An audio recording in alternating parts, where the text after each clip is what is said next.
से welcome back student. देखिए student, आपको बताया along the axis of the dipole जो हम लोग point Q net electric field find out करने जा रहे हैं। और ये जो इलेक्ट्रिक फील्ड है ड्यू टू पॉजिटिव चार्ज है और ये जो electric field due to negative charge है। और आप देख पा रहे हैं यहाँ पे जो पॉजिटिव चार्ज और पॉइंट क्यू के बीच का सेपरेशन है, सेपरेशन हम लोग जो है वो हम लोग जो नेट डिस्टेंस है डाइपोल का किसी भी पॉइंट से जो लेते हैं वो सेंटर ऑफ डाइपोल से मेजर करते हैं, जिसको हम लोग आर मान रहे हैं। तो यहाँ पे हम लोग मिड पॉइंट से क्यू का जो डिस्टेंस मान रहे हैं आर। और अगर देखें प्लस क्यू और क्यू के बीच का जो सेपरेशन है वो होगा आपका R minus D by two. और माइनस क्यू और क्यू के बीच का जो सेपरेशन है वो आर, मतलब आर जो आपका यहाँ से यहाँ तक का प्लस यहाँ से यहाँ तक का डी बाई टू, तो R plus D by two हो जाएगा। और आपको पता है ये जो है electric field due to positive charge और ये electric field due to negative charge है। और आपको पता है डिस्टेंस जो है पॉइंट और किसी एक चार्ज के बीच में सेपरेशन का होता है वो यहाँ पे आप देखते हैं डिनोमिनेटर के टर्म में आता है। और आप देख पा रहे हैं प्लस क्यू और क्यू के बीच में जो डिस्टेंस है वो कम है और डिनोमिनेटर में है। तो जब डिनोमिनेटर में कम डिस्टेंस है तो जाहिर सी बात है वैल्यू ज़्यादा होगी। तो यहाँ पे ई प्लस की वैल्यू ज़्यादा और ई माइनस की वैल्यू कम है और दोनों अपोजिट डायरेक्शन में है।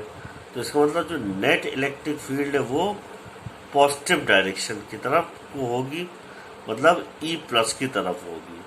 तो net resultant of electric field आपको उसका डायरेक्शन पता है ये है, लेकिन उसका मैग्नीट्यूड कितना होगा नीचे देखते हैं। देखिए मैग्नीट्यूड कितना है ये आपको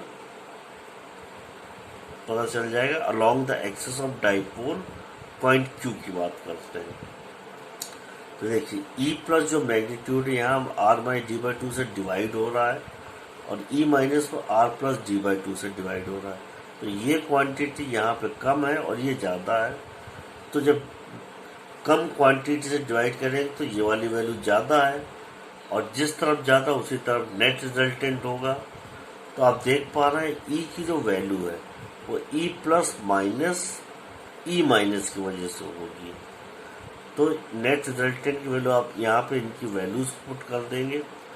जब आप वैल्यूज को पुट करने के बाद यहाँ पे आप क्या करेंगे, इसको सॉर्ट आउट करने के लिए एलसीएम लेंगे। जिसमें आप एलसीएम लेंगे तो आप देखेंगे मतलब इसको सिंप्लीफाई करने के बाद जो आपका यहाँ टर्म बचता है 4 times R into D by two बचता है। तो आप स्टूडेंट क्या करेंगे, आपको इलेक्ट्रिक फील्ड को इन टर्म्स ऑफ डाइपोल लिखना है। और डाइपोल क्या होता है, charge multiplied by separation between them. तो आप देख पा रहे स्टूडेंट यहाँ पे जो आपका क्यू इनसाइड ले जाते हैं मल्टीप्लाई करते हैं तो ये जो आपको फाइनल वैल्यू आ रही है 2 times R times Q into D. और आपको पता है क्यू इंटू डी की वैल्यू क्या है, यहाँ पे डाइपोल मोमेंट के बराबर है। तो आप देख पा रहे हैं यहाँ पे जो हमने लिखा है क्यू इंटू डी की जगह हमने डाइपोल मोमेंट की वैल्यू को सब्स्टिट्यूट कर दिया है। अब आपको बताया था factorising R to the power 4, meaning कि अगर यहाँ पे देखिए यहाँ आपका जो साइन आ रहा है वो माइनस आ रहा है। क्यों? क्योंकि ये माइनस और ये प्लस है। तो आपका जब हम लोग स्क्वायर को मल्टीप्लाई कर रहे हैं R minus D by two R plus D by two, मतलब ए माइनस बी का whole square A plus B का होल स्क्वायर।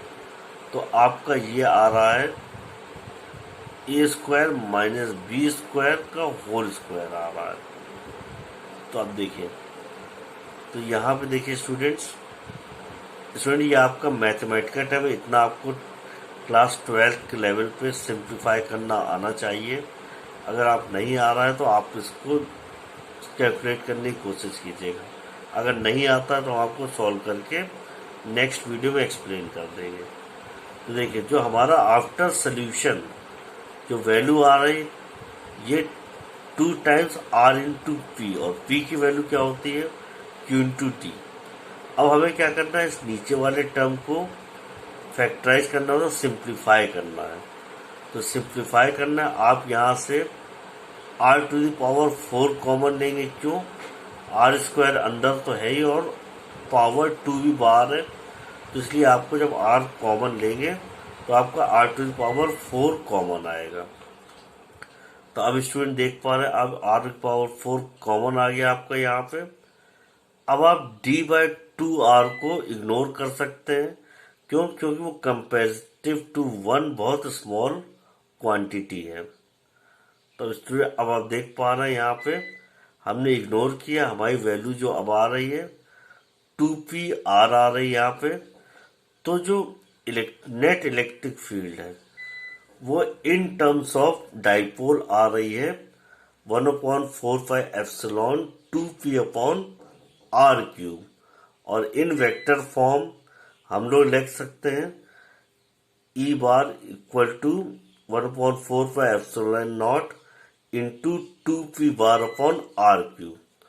तो ये यहाँ पे देखिए, जो यहाँ माइनस साइन नहीं है, क्यों, क्योंकि इलेक्ट्रिक फील्ड का जो एक्सिस के अलोंग है, इलेक्ट्रिक फील्ड उसका डायरेक्शन अलोंग द डाइपोल है।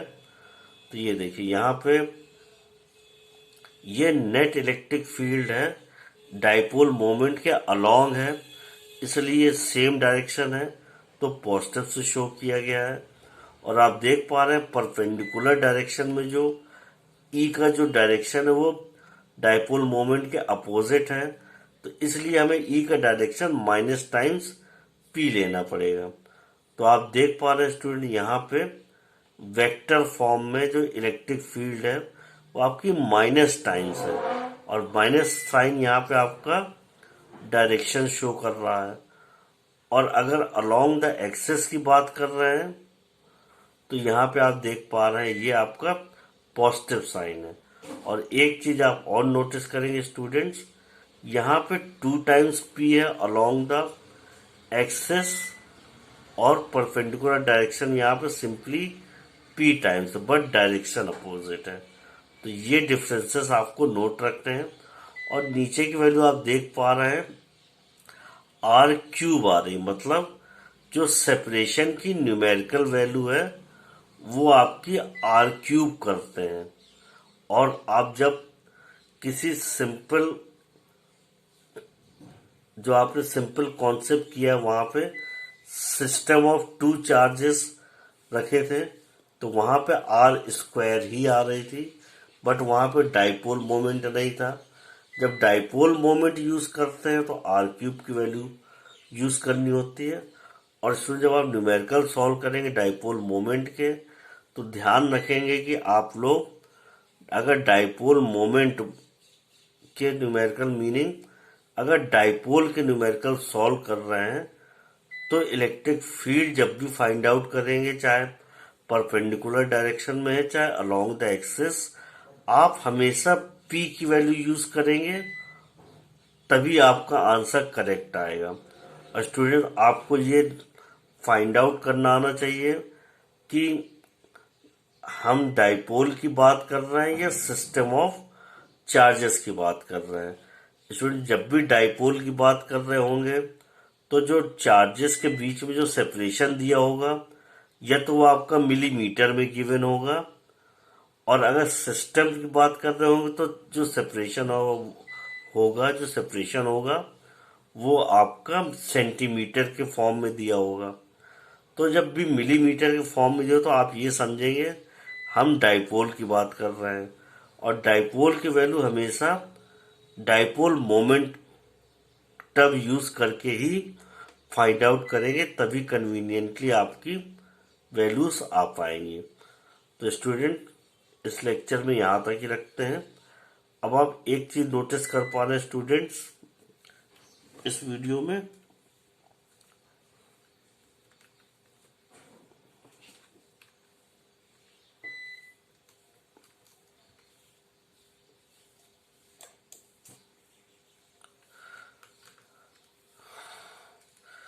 देखिए स्टूडेंट, यहाँ पे आप एक चीज नोटिस कर पा रहे हैं, छोटी सी, जल्दी से नोटिस कर लीजिए, क्योंकि पावर कट हो गया है।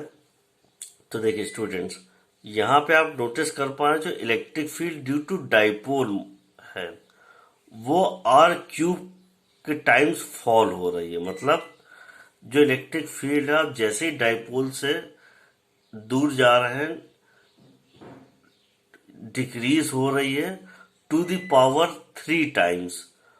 और वैसे जो electric field due to point charge थी वो डिक्रीज हो रही थी आर के स्क्वायर टाइम्स। तो स्टूडेंट, इसका मतलब क्या है, electric field due to dipole जो है वो बहुत तेजी से फॉल करेगी और electric field due to point charge R to the square से फॉल करेगी। तो इसका मतलब क्या है, डाइपोल की इलेक्ट्रिक फील्ड जो है आपको सेम डिस्टेंस पे ड्यू टू पॉइंट चार्ज पे बहुत कम होगी, बहुत फीबल अमाउंट होगा as compare to electric field due to point charge. Meaning कहने के स्टूडेंट यहाँ पे ये है, जो electric field due to point charge है सेम डिस्टेंस पे वो ज्यादा होगी, और electric field due to dipole किसी एक पर्टिकुलर सेम पॉइंट पे, दोनों के अगर आप डाइपोल लेते हैं और पॉइंट चार्ज लेते हैं और सेम डिस्टेंस पे इलेक्ट्रिक फील्ड कैलकुलेट करते हैं, तो उस पॉइंट पे क्या होगा स्टूडेंट्स, वहां पे आप देखेंगे कि जो हमारी इलेक्ट्रिक फील्ड है वो डाइपोल की वजह से इलेक्ट्रिक फील्ड जो है वो बहुत तेजी से उसकी वैल्यू फॉल करेगी, और पॉइंट चार्ज की जो इलेक्ट्रिक फील्ड है वो as compare to dipole less quickly fall करेगी। जो आप स्टूडेंट्स रीड कर सकते हैं यहाँ से। अब स्टूडेंट, आपका एक नया कॉन्सेप्ट है, तो यहाँ पे इसका यूज है। आपको पता था टॉर्क क्या होता है, it is a measure of effect caused by force, या आप कह सकते हैं टर्निंग इफेक्ट ऑफ फोर्स। और जो कि टर्निंग इफेक्ट ऑफ फोर्स होता है आपका एफ इंटू मतलब फोर्स इंटू परपेंडिकुलर डायरेक्शन, या आप कह सकते हैं डिस्टेंस सेपरेटिंग टू फोर्सेस, या perpendicular distance between two forces, या minimum distance between two forces. मतलब टॉर्क होता है टर्निंग इफेक्ट ऑफ फोर्स, जो कि होता है F multiplied by R sine theta. R आपका क्या है, दो फोर्सेस के बीच में डिस्टेंस और angle made by force with the line separating R. तो आप देखिए यहाँ पे ये चीज देखिए, तो यहाँ पे जो टॉर्क की वैल्यू होगी एफ इंटू और लाइन ज्वाइनिंग ये होगा मतलब आर, तो यहाँ पे डी साइन थीटा बोल सकते हैं हम लोग। तो यहाँ पे टॉर्क की वैल्यू क्या होगी, F into D sine theta. तो आप देख रहे हैं derivation of torque and an electric dipole. अब आपको एक कॉन्सेप्ट, जैसे वहां पे आपने पढ़ा इलेक्ट्रिक फील्ड अलग अलग पॉइंट पे फाइंड आउट करी, अब यहाँ पे आपको जो फाइंड आउट करना है torque on electric dipole find out करना है in the presence of external uniform electric field. मतलब टॉर्क मतलब आपका डाइपोल पहले से प्रेजेंट है और डाइपोल जो आपका रखा हुआ है एक्सटर्नल इलेक्ट्रिक फील्ड पे, और इस अलोंग द एंगल थीटा। अब आप स्टूडेंट्स, आप लोग कई के मन में क्वेश्चन ये आएगा कि पॉजिटिव चार्ज इधर हो सकता था, निगेटिव इधर हो सकता था, but that is wrong because dipole is characterized by the direction of dipole moment not charges.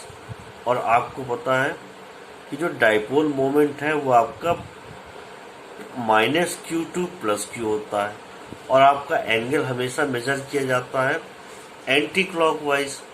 तो इसका मतलब क्या है कि डाइपोल मोमेंट जो एंगल बना रहा है वो आपका इलेक्ट्रिक फील्ड के साथ या डाइपोल, वो आपका इस तरीके होगा कि आपका जो डाइपोल मोमेंट एंगल बना रहा है थीटा इलेक्ट्रिक फील्ड के साथ, उस एंगल को हम लोग कंसिडर करेंगे।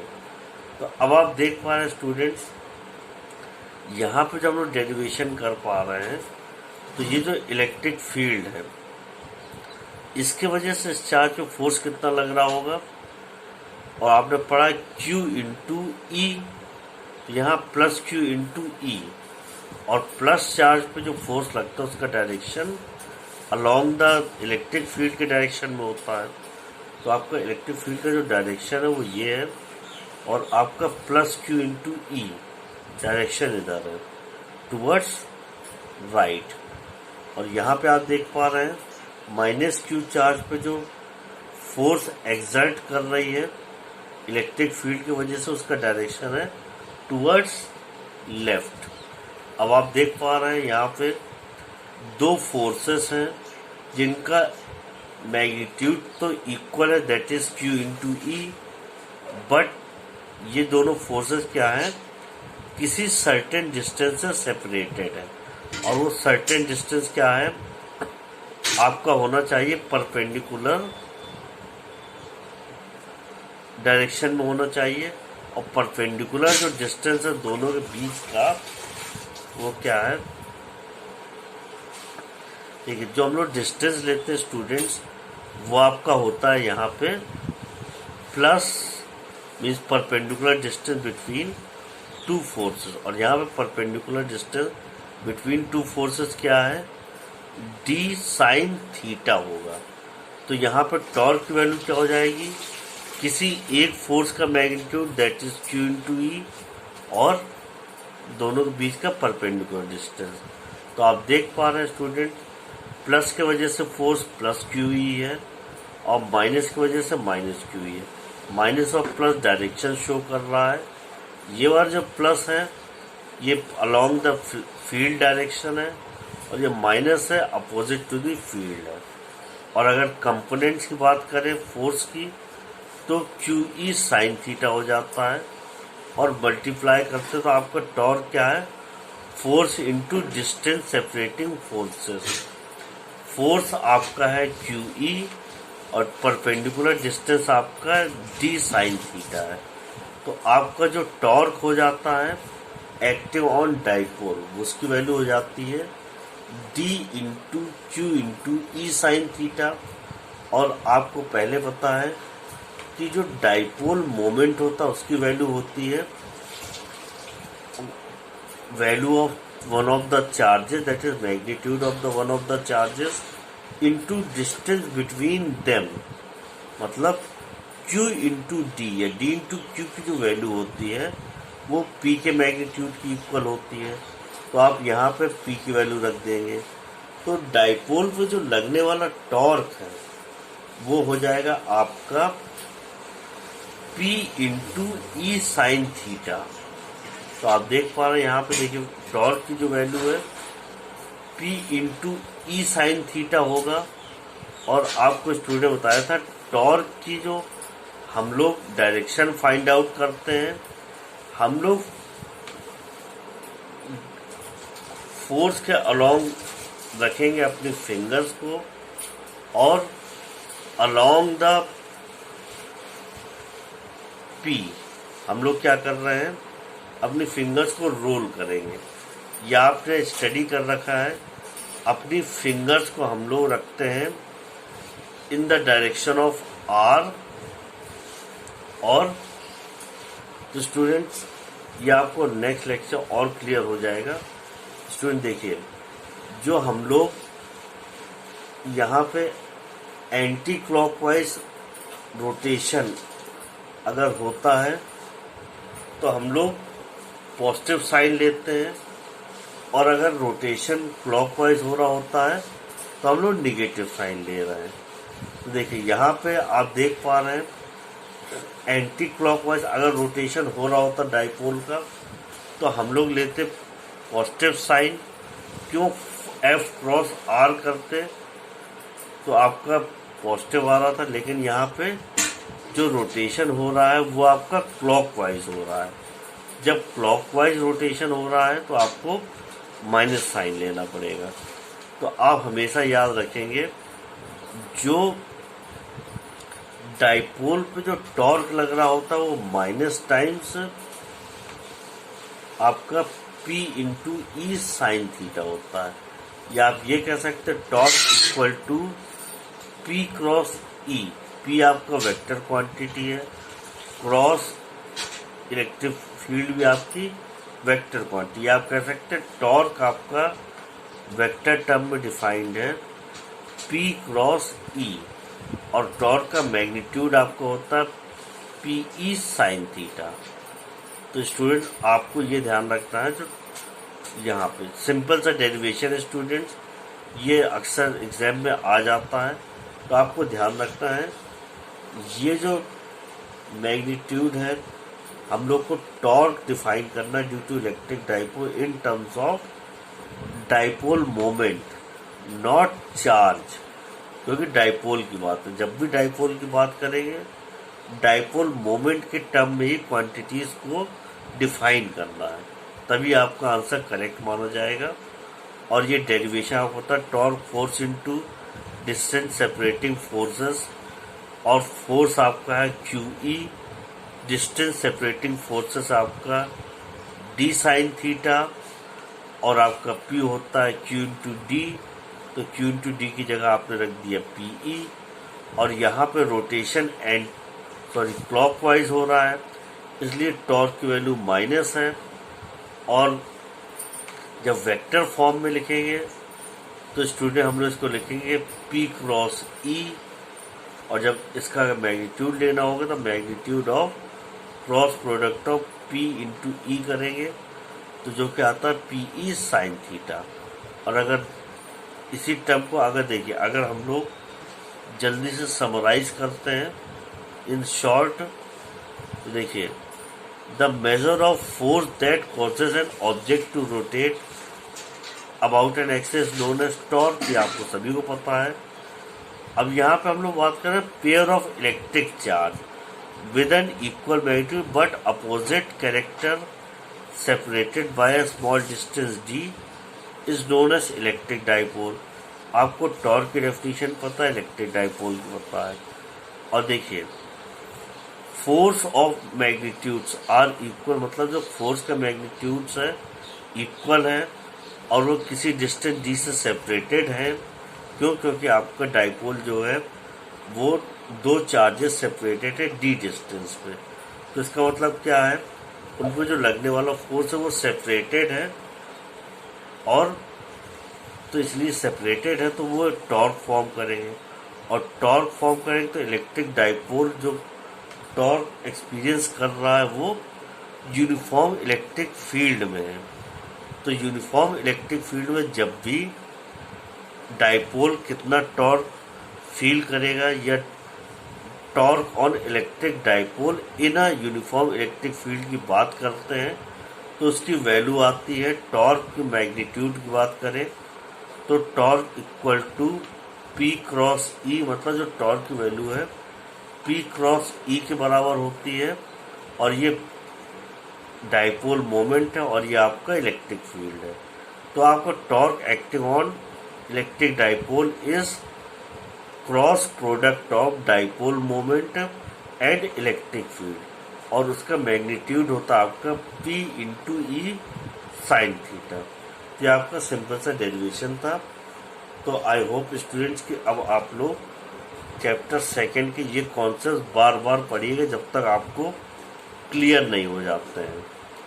तब तक के लिए थैंक यू स्टूडेंट्स।